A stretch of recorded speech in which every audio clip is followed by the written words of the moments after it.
चिरमिरी में धीरेन्द्र शास्त्री के हनुमान कथा के पंडाल तिरमा कोरबा सीट से भारतीय जनता पार्टी के प्रत्याशी सरोज पांडे के लगाई नावे पोस्टर।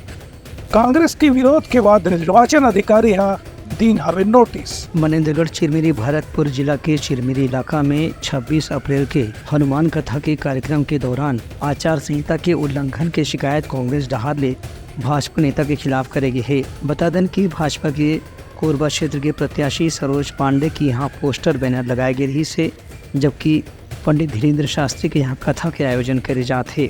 लाल बहादुर शास्त्री मैदान में पंडित धीरेन्द्र शास्त्री के कथा स्थल के आसपास भाजपा प्रत्याशी के पोस्टर लगे के बाद ही कांग्रेस के नेतामन आचार संहिता की शिकायत स्थानीय जिला निर्वाचन कार्यालय में कर दे रही है। इस संबंध में सहायक जिला निर्वाचन अधिकारी डहारले भाजपा प्रत्याशी सरोज पांडे का नोटिस जारी करेंगे है। भाजपा प्रत्याशी के कहना है कि यह कोई नवा बात नहीं है, नोटिस के जवाब दे जाए। कांग्रेस पार्टी ने जो उनके अध्यक्ष ने आरोप लगाया है वो निराधार आरोप है।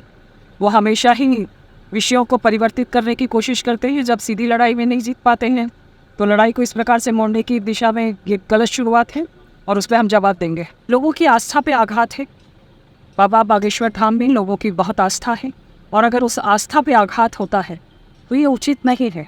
हर कोई अपनी आस्था जहाँ उसकी आस्था जा सकते हैं। ये पहले भगवान राम के लिए भी यही करते थे। कांग्रेस का ये पुराना इतिहास है कि वो वोट के तुष्टीकरण की राजनीति करते हैं और एक वर्ग विशेष के वोट के लिए वो हमेशा वर्ग का तुष्टीकरण करते हैं और वोट की राजनीति करते हैं। दूसर कोती कांग्रेस के कार्यकर्ता मन के कहना है कि राम कथा हनुमान कथा जैसे धार्मिक आयोजन के नाम में भाजपा होकर राजनीतिक फायदा ले की कोशिश करत है, जकर हर तरह से विरोध करे जाही। Bureau report Uttarakhand news.